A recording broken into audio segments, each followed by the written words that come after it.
राम राम जय राजा राम, राम राम राम राम जय हरे कृष्णा, राधे राधे, सत श्री अकाल, नमस्ते। कैसे हैं आप सब?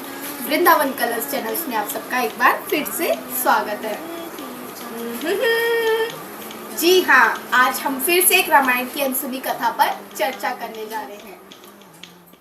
राम राम जय जी हाँ, आज हम बात करेंगे अपने प्यारे पवित्र मर्यादा में रहने वाले हनुमान जी की।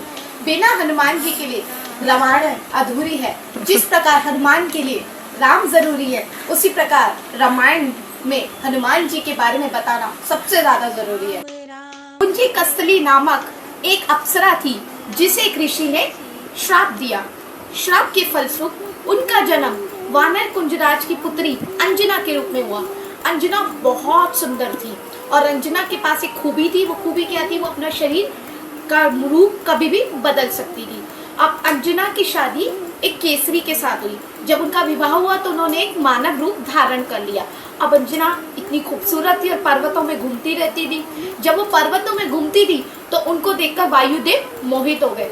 जब वायुदेव मोहित हो गए तो वो उनके शरीर में प्रवेश कर गए। तब अंजना ने बोला, कौन है जिसने मेरा पत्नी धर्म भ्रष्ट कर दिया? तो वायुदेव ने बोला, मैंने आपका पत्नी धर्म भ्रष्ट नहीं किया है। मैंने आपके शरीर में मानसिक रूप से प्रवेश किया है।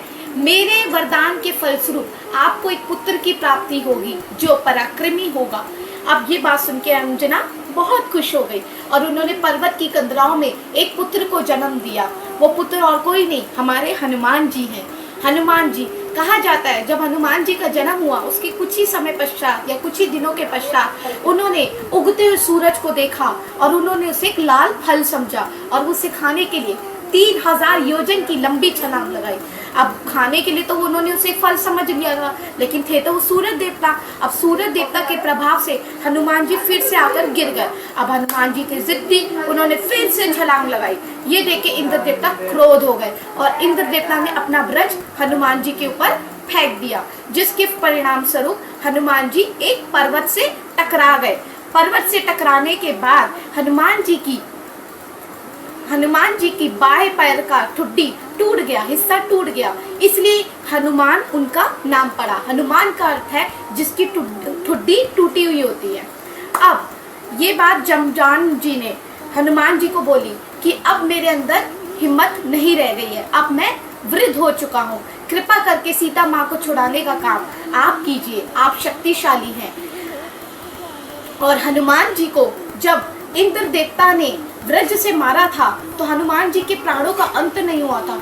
ये सोचकर इंद्र देवता ने सोचा, अरे मैंने तो इसे मारा लेकिन इसको तो कुछ भी नहीं हुआ, और वो बहुत प्रसन्न हुए। बदले में उन्होंने हनुमान जी को एक वरदान दिया था। वो वरदान ये था, आपको अपनी मृत्यु अपनी इच्छा के अनुसार ही प्राप्त होगी।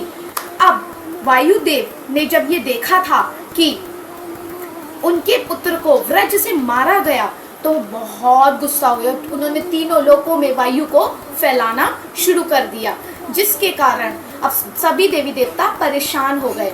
और ब्रह्मा जी ने वायुदेव को शांत कराने के लिए हनुमान जी को वरदान दिया कि आप हर युद्ध में विजय ही हासिल करोगे।